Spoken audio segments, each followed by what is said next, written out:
नमस्कार दोस्तों, स्वागत है आपका डेप्थ ऑफ नॉलेज चैनल पर।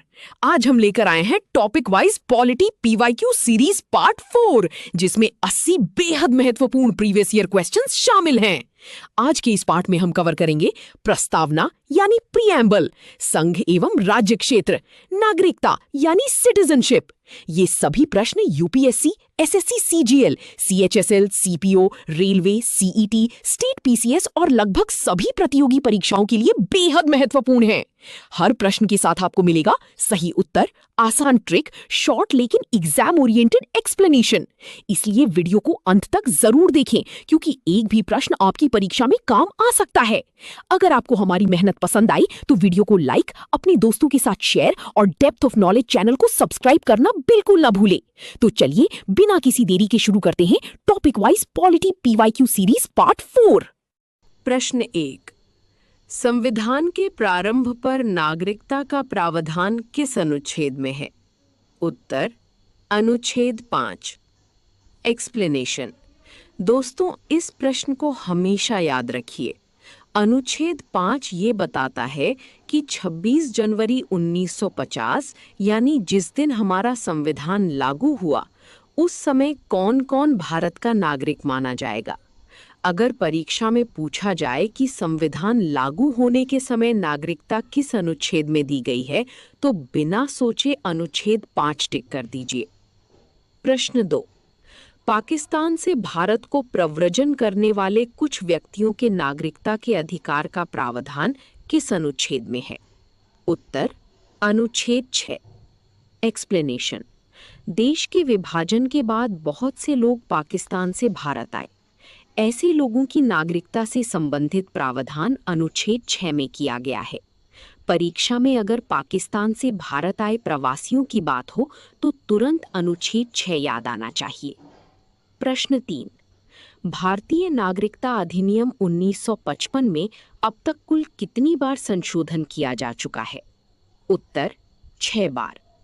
एक्सप्लेनेशन। ये एक तथ्यात्मक प्रश्न है। नागरिकता अधिनियम 1955 में अब तक 6 प्रमुख संशोधन हुए हैं।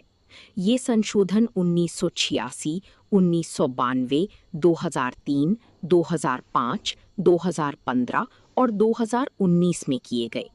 इन वर्षों को एक साथ याद कर लीजिए, क्योंकि परीक्षा में सीधे पूछ लिया जाता है। प्रश्न 4, भारतीय नागरिकता अधिनियम 1955 में निम्न में से कौन सा संशोधन वर्ष नहीं है? उत्तर 2017 और 2012। ध्यान रखिए, नागरिकता अधिनियम में प्रमुख संशोधन 1986, 1992, 2003, 2005, 2015 और 2019 में हुए हैं। इसलिए 2012 और 2017 संशोधन वर्ष नहीं है। ऐसे प्रश्नों में सही वर्षों को याद रखना सबसे जरूरी है। प्रश्न 5, भारत में एकल नागरिकता की अवधारणा किस देश से अपनाई गई है? उत्तर इंग्लैंड। एक्सप्लेनेशन। भारत में सिंगल सिटीजनशिप यानी एकल नागरिकता की व्यवस्था है। इसका अर्थ है कि पूरी देश के लिए केवल एक ही नागरिकता होती है। ये व्यवस्था हमने इंग्लैंड से अपनाई है। ये प्रश्न लगभग हर प्रतियोगी परीक्षा में पूछा जाता है। प्रश्न 6, दोहरी नागरिकता का प्रावधान किस देश में है? उत्तर संयुक्त राज्य America, USA. Explanation teacher style. Bharat में दोहरी नागरिकता नहीं है, लेकिन अमेरिका में व्यक्ति राज्य और संघीय स्तर से जुड़ा होता है। इसलिए दोहरी नागरिकता की अवधारणा का उदाहरण संयुक्त राज्य अमेरिका माना जाता है। भारत और अमेरिका का ये अंतर हमेशा याद रखिए। प्रश्न 7, दोहरी नागरिकता किस प्रकार प्रदान की जाती है? उत्तर प्रवासी भारतीयों के आवेदन पर। Explanation teacher style. भारत पूर्ण रूप से दोहरी नागरिकता नहीं देता, लेकिन विदेशों में रहने वाले भारतीय मूल के लोगों को आवेदन के आधार पर ओसीआई की सुविधा दी जाती है। इसलिए इस प्रश्न का उत्तर प्रवासी भारतीयों के आवेदन पर होगा। प्रश्न 8, प्रवासी भारतीयों को दोहरी नागरिकता देने की सैद्धांतिक सहमति सरकार ने कब प्रदान की थी? उत्तर 2003। Explanation teacher style. साल 2003 बहुत महत्वपूर्ण है। इसी वर्ष सरकार ने प्रवासी भारतीयों के लिए सीमित दोहरी नागरिकता की व्यवस्था को सैद्धांतिक मंजूरी दी थी। अगर 2003 दिख जाए तो तुरंत इसे नागरिकता से जोड़कर याद करिए। प्रश्न 9। प्रवासी भारतीयों को सीमित रूप में दी जाने वाली दोहरी नागरिकता को क्या कहा जाता है? उत्तर OCI, overseas citizen of India. Explanation teacher style. ध्यान रखिए, ओसीआई भारतीय नागरिकता नहीं है, बल्कि प्रवासी भारतीयों को दी जाने वाली एक विशेष सुविधा है।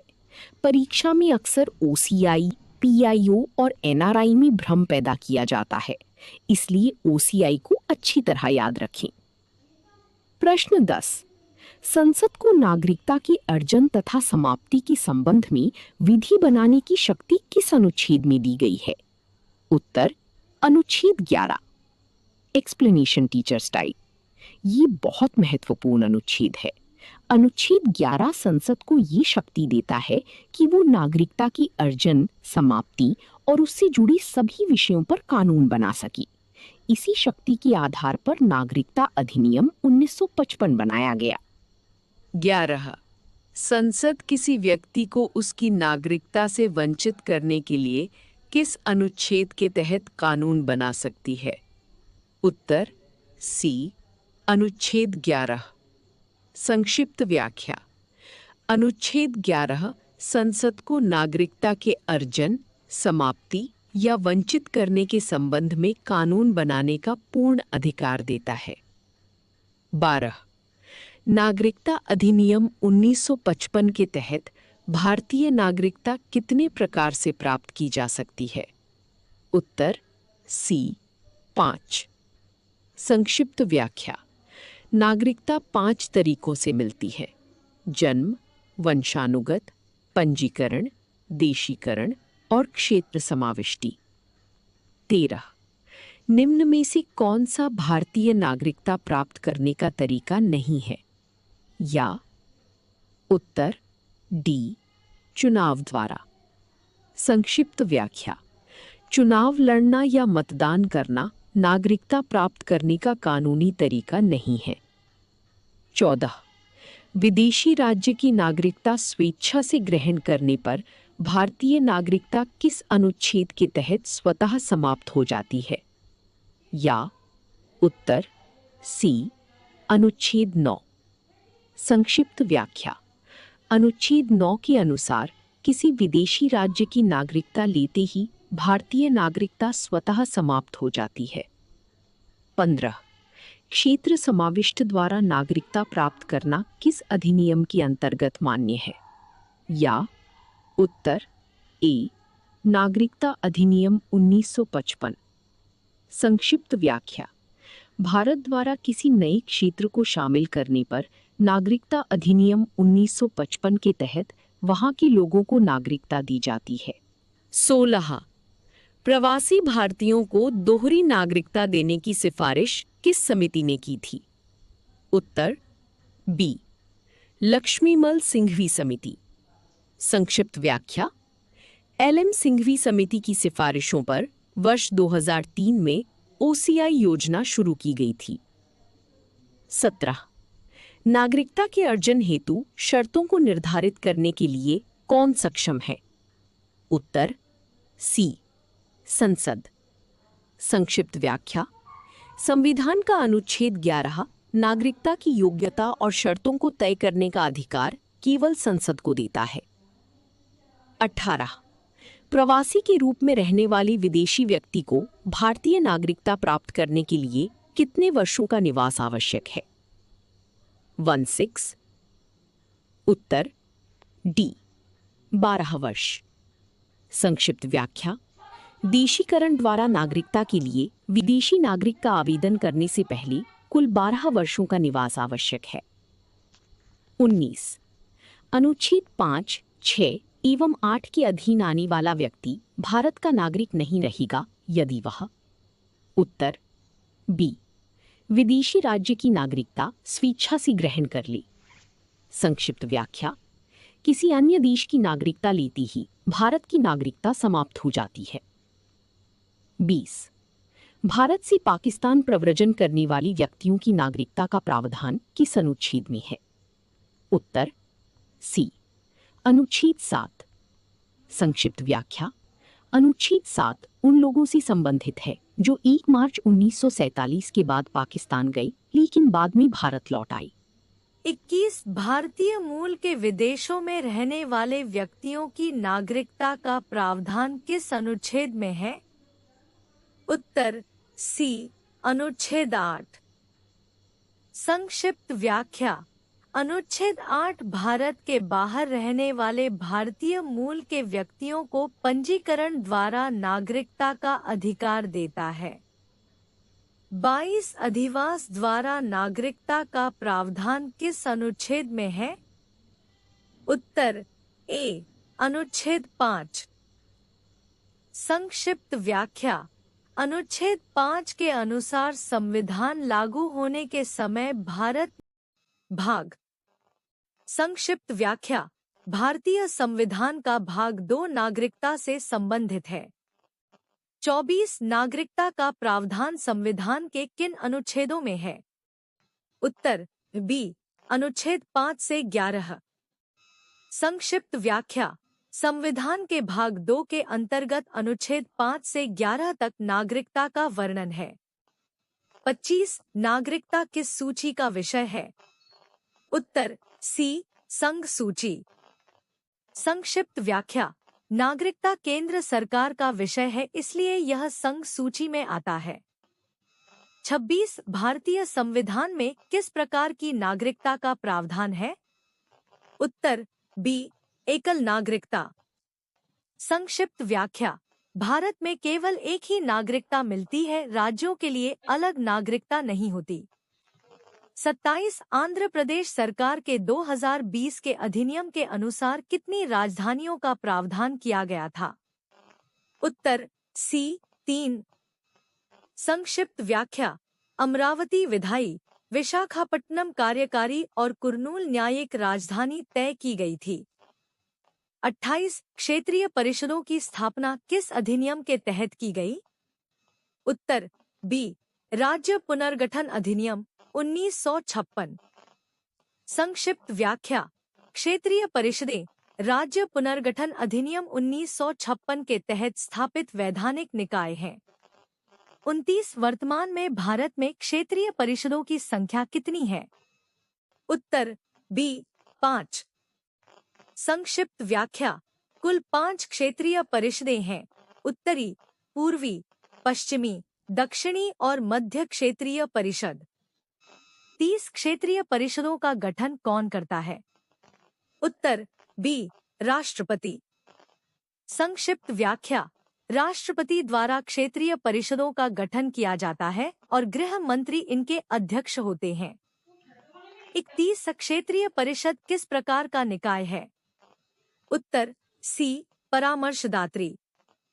संक्षिप्त व्याख्या: ये परिषदें केवल सलाहकारी निकाय हैं जो राज्यों के बीच सहयोग बढ़ाती हैं। 32 प्रत्येक क्षेत्रीय परिषद में निम्न में से कौन शामिल होता है? उत्तर सी, मनोनीत केंद्रीय मंत्री एवं संबंधित राज्यों के मुख्यमंत्री। संक्षिप्त व्याख्या: केंद्रीय मंत्री और संबंधित राज्यों के मुख्यमंत्री इसके मुख्य सदस्य होते हैं। 33 दिल्ली को राष्ट्रीय राजधानी क्षेत्र का दर्जा किस अनुच्छेद के तहत दिया गया है? उत्तर बी, अनुच्छेद 239A। संक्षिप्त व्याख्या: 69वें संविधान संशोधन द्वारा अनुच्छेद 239A जोड़कर दिल्ली को यह विशेष दर्जा दिया गया। 34 नए राज्यों के गठन एवं सीमाओं में परिवर्तन संबंधी कानून संविधान संशोधन नहीं माने जाते, यह किस अनुच्छेद में कहा गया है? उत्तर बी, अनुच्छेद 4(2)। संक्षिप्त व्याख्या: अनुच्छेद 4 स्पष्ट करता है कि ये बदलाव अनुच्छेद 368 के तहत संविधान संशोधन नहीं माने जाते। 35 भारत राज्यों का अविभाज्य संघ है, यह कथन किसके लिए प्रयुक्त होता है? उत्तर ए, भारत। संक्षिप्त व्याख्या। भारत राज्यों का संघ है जहां राज्य अलग नहीं हो सकते लेकिन संसद सीमाओं में बदलाव कर सकती है। 36 अविभाज्य राज्यों का अविभाज्य संघ किस देश के लिए कहा जाता है? उत्तर बी अमेरिका। संक्षिप्त व्याख्या। अमेरिका में संघ और राज्य दोनों की सीमाएं और अस्तित्व पूरी तरह से सुरक्षित रहते हैं। 37 गोवा को पूर्ण राज्य का दर्जा कब प्राप्त हुआ? उत्तर सी 1987। संक्षिप्त व्याख्या। 30 मई 1987 को गोवा को भारत का 25वां पूर्ण राज्य बनाया गया। 38 तेलंगाना राज्य का गठन कब हुआ? उत्तर ए 2 जून 2014। संक्षिप्त व्याख्या। 2 जून 2014 को आंध्र प्रदेश से अलग होकर तेलंगाना नया राज्य बना था। 39 जम्मू कश्मीर पुनर्गठन अधिनियम 2019 के तहत कितने केंद्र शासित प्रदेश बनाए गए? उत्तर बी 2। संक्षिप्त व्याख्या। राज्य को पुनर्गठित करके 2 केंद्र शासित प्रदेश जम्मू कश्मीर और लद्दाख बनाए गए। 40 जनवरी 2020 के बाद भारत में कुल कितने केंद्र शासित प्रदेश हैं? उत्तर बी 8। संक्षिप्त व्याख्या। दादरा नगर हवेली और दमन दीव के विलय के बाद वर्तमान में 8 केंद्र शासित प्रदेश हैं। भारतीय संविधान, संघ एवं राज्य व्यवस्था। प्रश्न 41। क्या भारतीय संविधान के अंतर्गत राज्यों को संघ से अलग होने का अधिकार है? उत्तर नहीं। एक्सप्लेनेशन। दोस्तों, भारत राज्यों का संघ है, लेकिन कोई भी राज्य अपनी इच्छा से भारत से अलग नहीं हो सकता। हमारे संविधान में किसी भी राज्य को अलग होने का अधिकार नहीं दिया गया है। इसलिए यदि परीक्षा में सेसेशन, अलग होने का अधिकार पूछा जाए तो उत्तर हमेशा नहीं होगा। Exam trick. Union no separation. प्रश्न 42। भारतीय संघीय व्यवस्था की प्रमुख विशेषताएं कौन सी हैं? उत्तर उपर्युक्त सभी।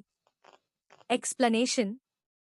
भारत की संघीय व्यवस्था की 3 प्रमुख विशेषताएं हैं: स्वतंत्र न्यायपालिका, केंद्र और राज्यों के बीच शक्तियों का स्पष्ट विभाजन तथा राज्यसभा में राज्यों का असमान प्रतिनिधित्व। जब परीक्षा में ये तीनों विकल्प एक साथ मिले तो उत्तर उपर्युक्त सभी होगा। Exam trick. एनजेपी न्यायपालिका प्लस शक्तियां प्लस प्रतिनिधित्व। प्रश्न 43। क्या संसद के साधारण बहुमत से नए राज्य का गठन या राज्य की सीमा नाम में परिवर्तन संविधान संशोधन माना जाता है? उत्तर नहीं। एक्सप्लेनेशन। यह बहुत महत्वपूर्ण प्रश्न है। नया राज्य बनाना, राज्य की सीमा बदलना या नाम बदलना संविधान संशोधन नहीं माना जाता। यह कार्य अनुच्छेद 3 के तहत साधारण बहुमत से किया जाता है, न कि अनुच्छेद 368 के तहत। Exam trick. Article 3 simple majority. प्रश्न 44। क्या राज्य की सीमा, क्षेत्र या नाम बदलने में राज्य विधानमंडल की राय मानना संसद के लिए अनिवार्य है? उत्तर नहीं। एक्सप्लेनेशन। राष्ट्रपति संबंधित राज्य की विधानसभा से राय जरूर मांगते हैं, लेकिन संसद उस राय को मानने के लिए बाध्य नहीं होती। अंतिम निर्णय संसद का होता है। Exam trick. राय लेना जरूरी, मानना जरूरी नहीं। प्रश्न 45। संसद नए राज्य का गठन या राज्य की सीमा नाम में परिवर्तन किसकी सिफारिश पर कर सकती है? उत्तर राष्ट्रपति। एक्सप्लेनेशन। ऐसा कोई भी विधेयक संसद में तभी प्रस्तुत किया जा सकता है जब राष्ट्रपति की सिफारिश प्राप्त हो। बिना राष्ट्रपति की सिफारिश के यह विधेयक पेश नहीं किया जा सकता। Exam trick. President recommends, parliament passes. प्रश्न 46। दिल्ली को राष्ट्रीय राजधानी क्षेत्र (एनसीटी) का दर्जा किस संविधान संशोधन द्वारा दिया गया? उत्तर 69वां संविधान संशोधन 1991। एक्सप्लेनेशन। साल 1991 में हुए 69वें संविधान संशोधन द्वारा दिल्ली को राष्ट्रीय राजधानी क्षेत्र नेशनल कैपिटल टेरिटरी (NCT) का दर्जा दिया गया तथा यहाँ विधानसभा और मुख्यमंत्री की व्यवस्था की गई। Exam trick.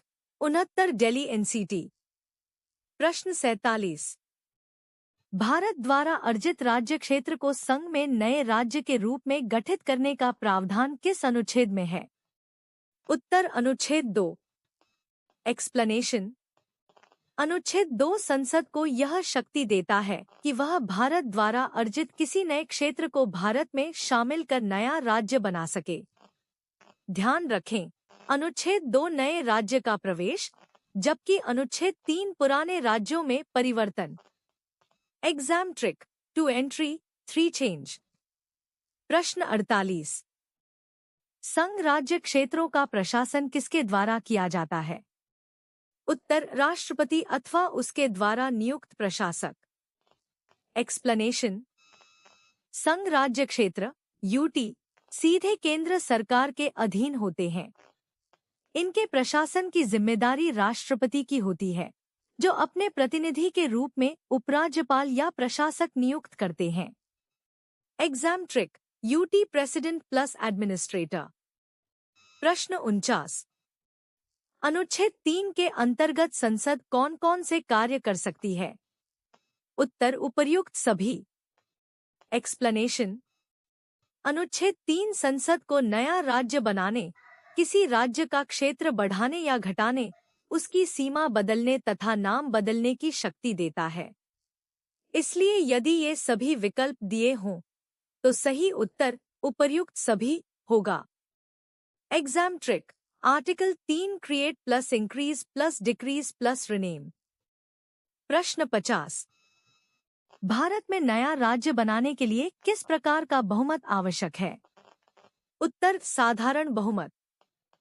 एक्सप्लेनेशन। बहुत से विद्यार्थी सोचते हैं कि नया राज्य बनाने के लिए विशेष बहुमत चाहिए, लेकिन ऐसा नहीं है। अनुच्छेद 3 के अंतर्गत नया राज्य साधारण बहुमत से बनाया जा सकता है। प्रश्न 51। नए राज्यों के गठन की शक्ति किसमें निहित है? उत्तर संसद। एक्सप्लेनेशन।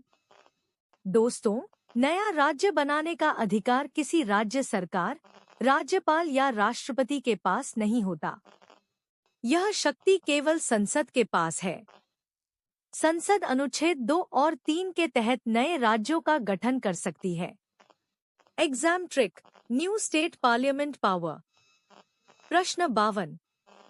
नए राज्यों का निर्माण तथा राज्यों के क्षेत्र, सीमा या नाम में परिवर्तन करने की संसद की शक्ति का उल्लेख किस अनुच्छेद में है? उत्तर अनुच्छेद 3। एक्सप्लेनेशन। अगर किसी पुराने राज्य की सीमा बदलनी हो, क्षेत्र बढ़ाना या घटाना हो, नाम बदलना हो या नया राज्य बनाना हो, तो इसका प्रावधान अनुच्छेद 3 में दिया गया है। यह अनुच्छेद परीक्षा में बार बार पूछा जाता है। Exam trick. Article 3 state change master article. प्रश्न 53। तमिल भाषियों के लिए अलग राज्य की मांग करते हुए आमरण अनशन के कारण किसकी मृत्यु हुई थी? उत्तर पोट्टी श्री रामुलु। एक्सप्लेनेशन। पोट्टी श्री रामुलु ने अलग आंध्र राज्य की मांग को लेकर आमरण अनशन किया। उनके निधन के बाद सरकार को अलग राज्य बनाने का निर्णय लेना पड़ा। इसलिए उन्हें आंध्र प्रदेश के निर्माण का प्रमुख प्रेरक माना जाता है। Exam trick. Andhra potty Sri Ramulu. प्रश्न 54। आंध्र प्रदेश के गठन हेतु पोट्टी श्री रामुलु ने कितने दिनों तक भूख हड़ताल की थी? उत्तर 56 दिन। एक्सप्लेनेशन। पोट्टी श्री रामुलु ने लगातार 56 दिनों तक भूख हड़ताल की। उनके निधन के बाद देश भर में आंदोलन तेज हुआ और अंततः अलग आंध्र राज्य का गठन हुआ। Exam trick. Potty 56 days. प्रश्न 55। भाषा के आधार पर गठित भारत का प्रथम राज्य कौन सा था? उत्तर आंध्र प्रदेश। एक्सप्लेनेशन। भारत में भाषाई आधार पर बनने वाला पहला राज्य आंध्र प्रदेश था। इसका गठन 1953 में तेलुगु भाषी लोगों की मांग पर किया गया। यह प्रश्न लगभग हर प्रतियोगी परीक्षा में पूछा जाता है। Exam trick. Language first Andhra Pradesh 1953। प्रश्न 56। संविधान के अनुच्छेद 1 के अनुसार भारतीय क्षेत्र को कितनी श्रेणियों में बांटा गया है? उत्तर 3। एक्सप्लेनेशन। अनुच्छेद 1 के अनुसार भारत का क्षेत्र 3 भागों में बांटा गया है। 1 राज्यों का क्षेत्र, 2 संघ राज्य क्षेत्रों का क्षेत्र, 3 वे क्षेत्र जिन्हें भारत भविष्य में प्राप्त कर सकता है। Exam trick. State plus UT plus acquired territory 3। प्रश्न 57। भारत अर्थात इंडिया राज्यों का संघ होगा, यह किस अनुच्छेद में उल्लिखित है? उत्तर अनुच्छेद 1। एक्सप्लेनेशन। संविधान का पहला ही अनुच्छेद कहता है India that is Bharat shall be a union of states. इसलिए अगर यह लाइन परीक्षा में पूछी जाए तो तुरंत अनुच्छेद 1 याद आना चाहिए। Exam trick. Article 1 India is union of states. प्रश्न 58। भारतीय संघ में नए राज्यों के प्रवेश या स्थापना की शक्ति किसमें निहित है? उत्तर संसद। अनुच्छेद 2। एक्सप्लेनेशन। यदि कोई नया क्षेत्र भारत में शामिल होकर नया राज्य बनता है तो उसे संघ में प्रवेश देने की शक्ति संसद के पास होती है। इसका प्रावधान अनुच्छेद 2 में दिया गया है। Exam trick. Article to entry of new state. प्रश्न 59। वर्ष 1950 में राज्यों का वर्गीकरण किस प्रकार था? उत्तर 9, बी 9, सी 10, डी 1। एक्सप्लेनेशन। संविधान लागू होने के समय राज्यों को 4 भागों ए, बी, सी और डी में बांटा गया था। इनमें ए में 9, बी में 9, सी में 10 और डी में 1 राज्य क्षेत्र था। बाद में 1956 में यह व्यवस्था समाप्त कर दी गई। Exam trick 9, 9, 10, 1। प्रश्न 60। 1950 में डी श्रेणी में कौन सा राज्य क्षेत्र शामिल था? उत्तर अंडमान एवं निकोबार द्वीप समूह। एक्सप्लेनेशन। 1950 की वर्गीकरण व्यवस्था में डी श्रेणी में केवल अंडमान एवं निकोबार द्वीप समूह शामिल था। परीक्षा में डी श्रेणी पूछी जाए तो सीधे यही उत्तर होगा। प्रश्न 61। स्वतंत्रता के समय भारतीय सीमा के अंतर्गत कुल कितनी रियासतें थीं? उत्तर 552। एक्सप्लेनेशन। 1947 में भारत की आजादी के समय ब्रिटिश भारत के अलावा 552 देशी रियासतें थीं। इन रियासतों को भारतीय संघ में मिलाना बहुत बड़ी चुनौती थी, जिसे सरदार वल्लभभाई पटेल और वीपी मेनन ने सफलतापूर्वक पूरा किया। Exam trick. 552 total princely states. प्रश्न 62। स्वेच्छा से भारत में सम्मिलित होने वाली रियासतों की संख्या कितनी थी? उत्तर 549। एक्सप्लेनेशन। 552 रियासतों में से 549 रियासतें स्वेच्छा से भारत में शामिल हो गई थी। केवल जूनागढ़, हैदराबाद और जम्मू कश्मीर ने शुरुआत में विलय नहीं किया। Exam trick. 552 में से 549 तुरंत शामिल। प्रश्न 63। प्रारंभ में भारत में सम्मिलित होने से किन 3 रियासतों ने मना कर दिया था? उत्तर हैदराबाद, जूनागढ़ और जम्मू कश्मीर। एक्सप्लेनेशन। 3 रियासतें सबसे अधिक चर्चा में रहीं, हैदराबाद, जूनागढ़ और जम्मू कश्मीर। बाद में तीनों अलग अलग तरीकों से भारत का हिस्सा बनी। यह प्रश्न हर प्रतियोगी परीक्षा में पूछा जाता है। Exam trick. HJK Hyderabad, Junagadh, Kashmir. प्रश्न 64। जम्मू कश्मीर भारत का अंग किस प्रकार बना? उत्तर विलय पत्र, इंस्ट्रूमेंट ऑफ एक्सेशन। एक्सप्लेनेशन। महाराजा हरि सिंह ने इंस्ट्रूमेंट ऑफ एक्सेशन विलय पत्र पर हस्ताक्षर किए, जिसके बाद जम्मू कश्मीर भारत का हिस्सा बना। यह तथ्य अक्सर परीक्षा में पूछा जाता है। Exam trick, Kashmir instrument of accession. प्रश्न 65, जूनागढ़ भारत में किस प्रकार शामिल हुआ? उत्तर, जनमत संग्रह द्वारा। एक्सप्लेनेशन। जूनागढ़ के नवाब ने पाकिस्तान में जाने का निर्णय लिया था, लेकिन वहां की जनता भारत के पक्ष में थी, इसलिए जनमत संग्रह प्लेबिसाइट कराया गया, जिसमें जनता ने भारत के पक्ष में मतदान किया। Exam trick, Junagadh plebiscite.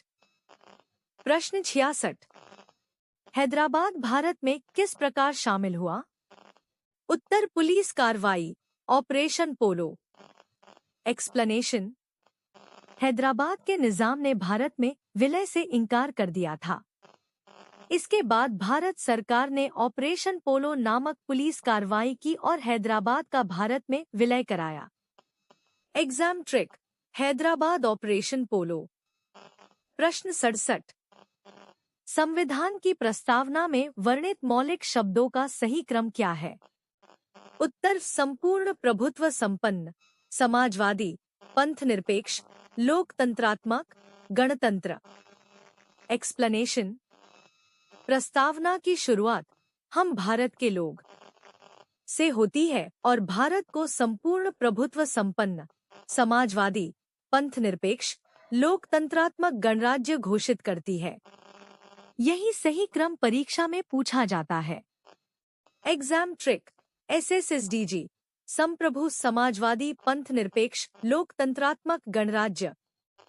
प्रश्न 68, प्रस्तावना में अब तक कितनी बार संशोधन किया गया है? उत्तर, 1 बार। एक्सप्लेनेशन। प्रस्तावना में अब तक केवल 1 बार संशोधन हुआ है। 42वें संविधान संशोधन 1976 द्वारा समाजवादी, पंथनिरपेक्ष और अखंडता शब्द जोड़े गए। Exam trick, 1 time 42nd amendment. प्रश्न 69, उच्चतम न्यायालय ने सर्वप्रथम किस वाद में प्रस्तावना को संविधान का भाग नहीं माना था? उत्तर, बेरुबारी वाद 1960। एक्सप्लेनेशन। बेरुबारी वाद 1960 में सर्वोच्च न्यायालय ने कहा था कि प्रस्तावना संविधान का भाग नहीं है। बाद में यह निर्णय बदल गया। Exam trick, Berubari preamble not part.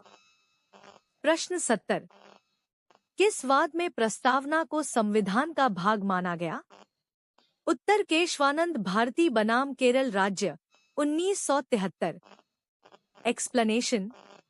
Keshavananda Bharti वाद 1973 में सर्वोच्च न्यायालय ने स्पष्ट किया कि प्रस्तावना संविधान का अभिन्न भाग है तथा यह संविधान की मूल संरचना को समझने में महत्वपूर्ण है। Exam trick, Kesavananda preamble IS part. प्रश्न 71, प्रस्तावना में अंतर्निहित मौलिक शब्दों में कौन सा शामिल है? उत्तर, उपर्युक्त सभी। एक्सप्लेनेशन। दोस्तों, प्रस्तावना में संप्रभुता, समाजवाद, पंथनिरपेक्षता, लोकतंत्र, गणराज्य, न्याय, स्वतंत्रता, समानता, बंधुता, एकता और अखंडता जैसे सभी मूल आदर्श शामिल हैं। इसलिए यदि ये सभी विकल्प दिए हों तो सही उत्तर उपर्युक्त सभी होगा। एग्जाम ट्रिक, प्रियम्बल संविधान के सभी मूल आदर्श। प्रश्न 72, डॉक्टर BR अंबेडकर के अनुसार संविधान की आत्मा क्या है? उत्तर, संवैधानिक उपचारों का अधिकार, अनुच्छेद 32। एक्सप्लेनेशन। डॉक्टर भीमराव अंबेडकर ने अनुच्छेद 32 को संविधान का हृदय और आत्मा, हार्ट एंड सोल कहा था, क्योंकि यह मौलिक अधिकारों की रक्षा के लिए सीधे सर्वोच्च न्यायालय जाने का अधिकार देता है।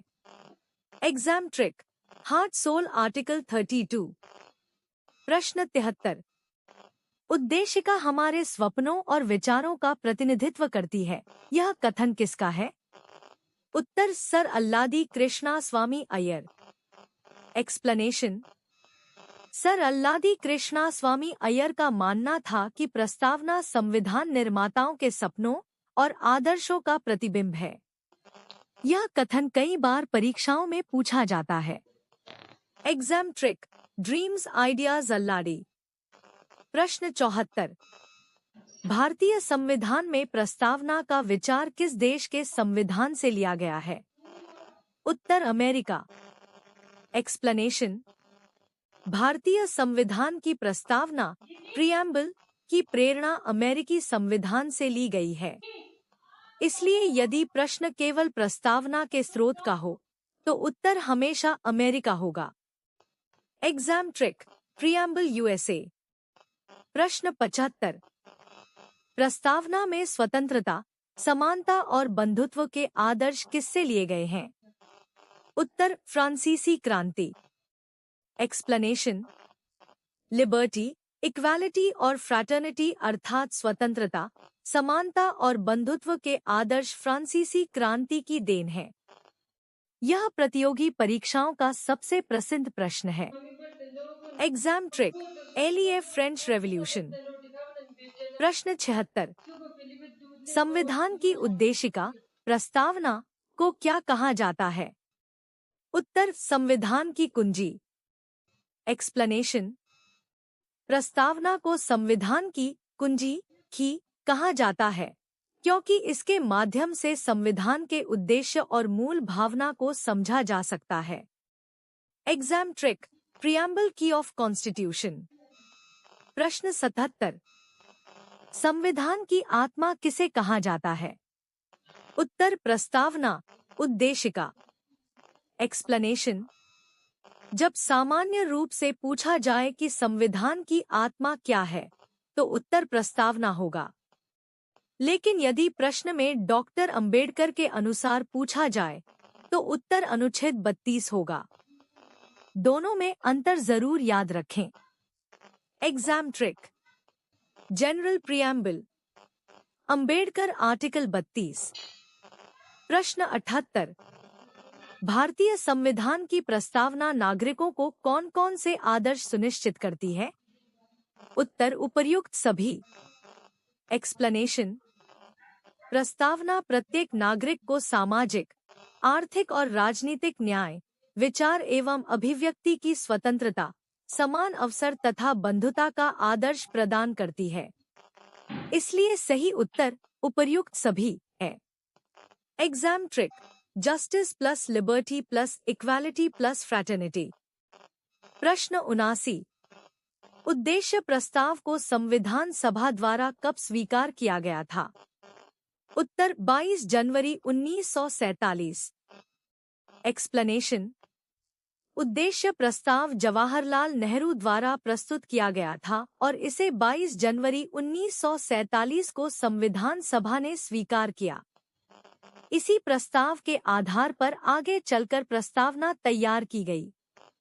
एग्जाम ट्रिक, 22 जनवरी 1947 ऑब्जेक्टिव रेजोल्यूशन। प्रश्न 80। प्रस्तावना में समाजवादी, पंथनिरपेक्ष और अखंडता शब्द किस संविधान संशोधन द्वारा जोड़े गए? उत्तर 42वां संविधान संशोधन 1976। एक्सप्लेनेशन। 42वें संविधान संशोधन 1976 द्वारा प्रस्तावना में 3 नए शब्द जोड़े गए, समाजवादी, पंथनिरपेक्ष और अखंडता। इसी कारण 42वें संशोधन को मिनी संविधान भी कहा जाता है। Exam trick, 42 mini constitution plus 3 new words. दोस्तों, आज के topic wise polity PYQ series part 4 में इतना ही। उम्मीद है कि आपको आज के 80 महत्वपूर्ण PYQ और उनके ट्रिक्स व एक्सप्लेनेशन जरूर पसंद आए होंगे। अगर वीडियो उपयोगी लगी हो तो इसे लाइक करें, अपने दोस्तों के साथ शेयर करें और डेप्थ ऑफ नॉलेज चैनल को सब्सक्राइब करके बेल आइकन जरूर दबा दें ताकि हमारी आने वाली वीडियो सबसे पहले आपको मिले। बहुत जल्द आ रहा है topic wise polity PYQ series part 5, जिसमें और भी महत्वपूर्ण प्रीवियस ईयर क्वेश्चंस लेकर आएंगे। नीचे कमेंट करके जरूर बताइए कि आज आपको कौन सा प्रश्न सबसे ज्यादा महत्वपूर्ण लगा और अगली वीडियो किस टॉपिक पर देखना चाहते हैं। मिलते हैं पार्ट 5 में, तब तक पढ़ते रहिए, सीखते रहिए और अपने लक्ष्य की ओर लगातार आगे बढ़ते रहिए। जय हिंद।